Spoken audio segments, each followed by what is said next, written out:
اے محمد، آپ نے ہم پر حجت قائم کی ہے اور آپ کو معلوم ہے کہ آپ نے پہلے ہم دونوں کو اپنی مسجد میں عبادت کرنے کی اجازت دی تھی، لیکن کچھ وقت سے آپ نے ہمیں اپنی مسجد میں عبادت کرنے سے روک دیا اور اس پر ہم آپ کے شکر گزار ہیں۔ لیکن میری عمر 70 برس ہے اور ایہم کی عمر 80 برس ہے۔ ہم دونوں اہل نجران نے جب سے اس نور کا مشاہدہ کیا تو اس وقت ہم نے یہ فیصلہ کیا کہ ہم اپنے آباء و اجداد کے دین پر باقی رہیں گے۔ ہم نے آپ کی دلیل سنی ہے کہ عیسیٰ مسیح اس وجہ سے رب ہے کہ ان کا باپ نہیں تھا، تو اگر یہ کہا جائے کہ ربوبیت کے لیے معیار یہ ہو کہ جس رب کے ماں باپ دونوں ہی نہیں ہیں وہ اس عالم کی ربوبیت کا زیادہ حقدار ہے، تو اس سب کے باوجود ہم اپنے آباء و اجداد کے دین پر باقی ہیں، اور اے محمد ہم اس بات کی تصدیق نہیں کر سکتے کہ آپ اللہ کے رسول ہیں جیسا کہ آپ دعویٰ کرتے ہیں۔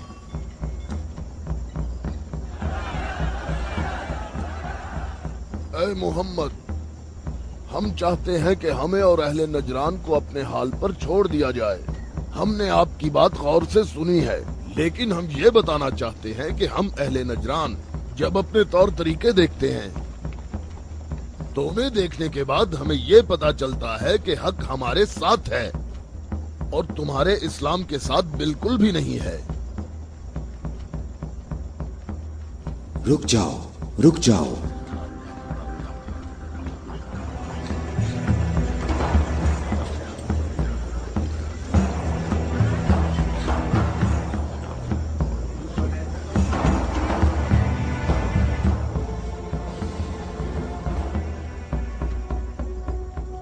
میں نے جو کچھ کہا ہے اپنی طرف سے نہیں کہا، بلکہ یہ سب کلام اللہ ہے۔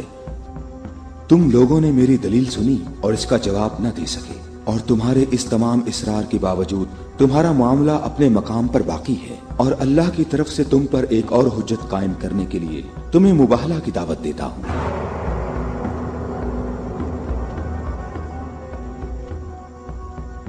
مباہلہ؟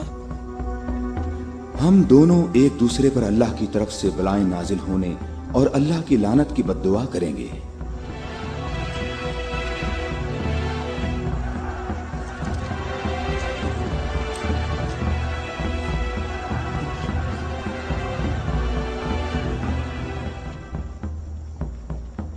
اے محمد، یہ بات صحیح ہے، پر ہمیں یقین ہے کہ ہم حق پر ہیں۔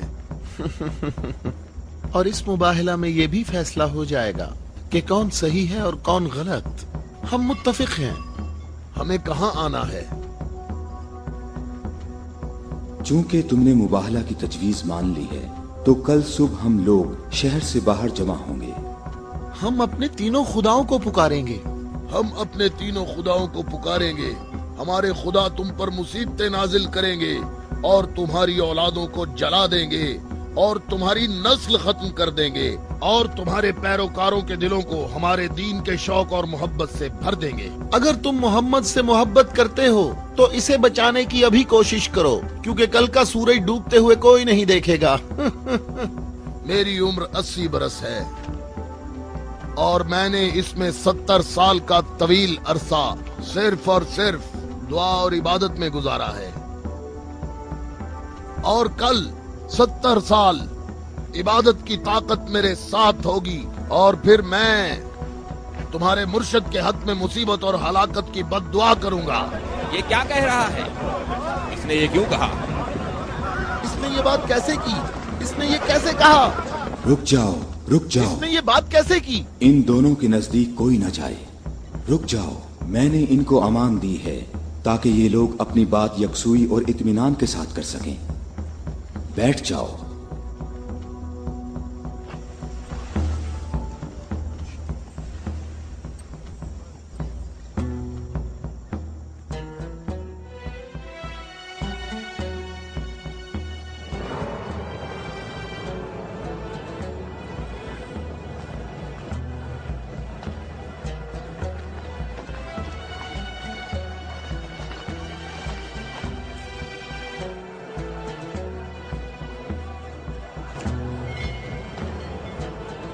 میں تم لوگوں کو نصیحت کرتا ہوں کہ اگر ہم نے محمد پر مصیبت نازل کی تو تم ہمیں قصوروار نہیں ٹھہراؤ گے، کیونکہ محمد نے خود اس کی خواہش کی ہے۔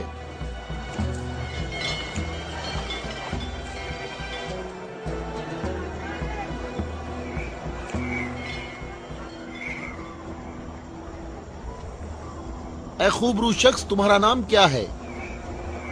ابو رافع، میں محمد مصطفیٰ کا آزاد کردہ غلام ہوں۔ اگر تم سے ایک سوال پوچھوں تو جواب دو گے؟ ہاں جواب دوں گا، پوچھو اے نجرانی۔ اچھا یہ بتاؤ، اگر محمد یہاں آئے تو کس راستے سے آئیں گے؟ جس راستے سے ہم لوگ یہاں آئے ہیں، جس راستے سے سب لوگ آتے ہیں، سب لوگ اس کھجور کے درخت کے سامنے سے آتے ہیں۔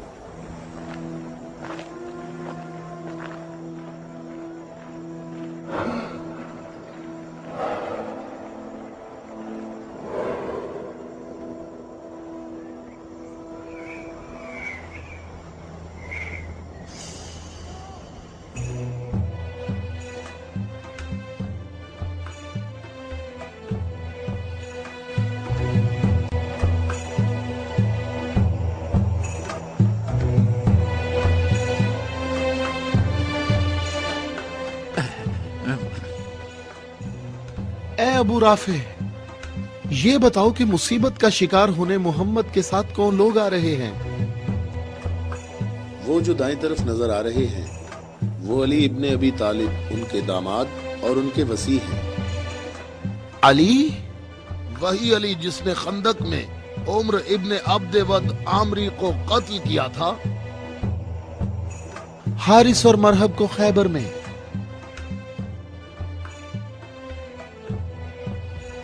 وہ عورت کون ہے؟ وہ رسول اللہ کی دختر ہیں۔ اور وہ زوجہ ہے علی کی؟ صحیح کہا، یہ فاطمۃ الزہرا ہیں جو دونوں جہانوں کی عورتوں کی سردار ہیں۔ جناب اہم، ہمارے اندازے بالکل غلط ثابت ہوئے۔ محمد لشکر لے کر نہیں آئے۔ دیکھو کتنے سکون اور اطمینان سے آ رہے ہیں۔